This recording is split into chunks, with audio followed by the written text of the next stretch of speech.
President Donald Trump has announced that the U.S. and Iran have reached an agreement to end the war.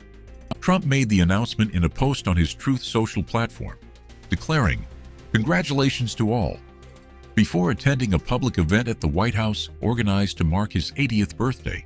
While full details of the agreement have not yet been confirmed, analysts say the deal falls short of the objectives the Trump administration had set out when entering the conflict. According to critics of the agreement, Iran's regime remains intact and continues to be controlled by Iran's all-powerful force, the Islamic Revolutionary Guard Corps. They also argue that Iran will still continue to possess significant drone and missile stockpiles, retain the ability to support allied militant groups, while also maintaining influence across the region.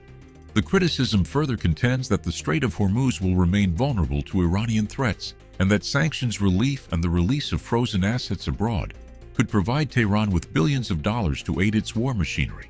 Some others also note that hopes expressed by the Trump administration officials that the conflict would contribute to regime change in Iran did not materialize.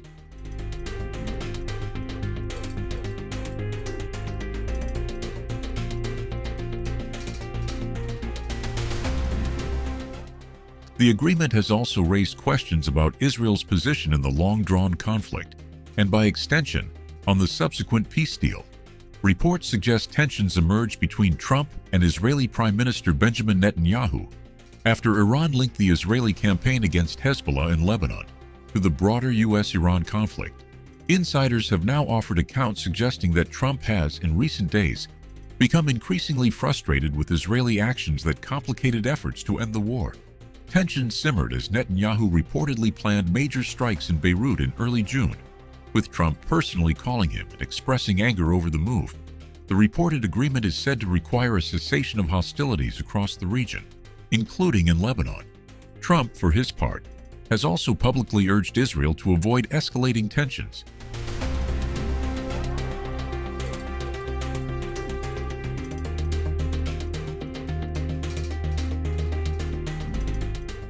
Trump allies hailed the agreement as a strategic breakthrough despite uncertainty over what commitments will be included in the initial Memorandum of Understanding, and which issues, including Iran's nuclear program, will be addressed later. U.S. Vice President J.D. Vance pointed to falling oil prices following the announcement and described the agreement as the beginning of a new era for the Middle East. And what the president has really set us to do is to certainly eliminate the nuclear threat of Iran. That's done. But now possibly to build to a new era of Middle East prosperity and success, where it's not a region of the world where the United States has to worry about so much, but where, frankly, we can generate a lot of prosperity for the American people out of that region. That's a very, very big win, and it all happened because the president stuck with it. U.S. Secretary of State Marco Rubio also welcomed the announcement, saying, "America is lucky to have a leader with such incredible courage, remarkable strength, an unmatched sense of humor, and an unparalleled love of country."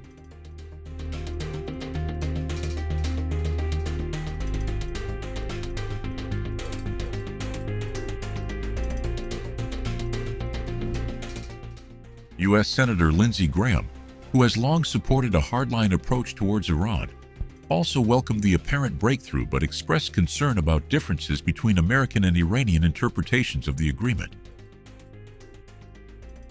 "I am somewhat concerned that Iran's view of the agreement seems different than what the American negotiating team is claiming," he said.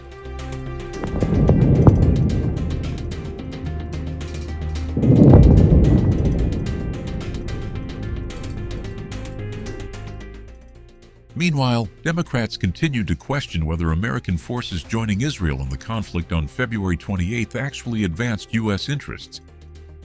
Gregory Meeks, the top Democrat on the House Foreign Affairs Committee, described Trump's decision to enter the war as misguided and damaging to American interests.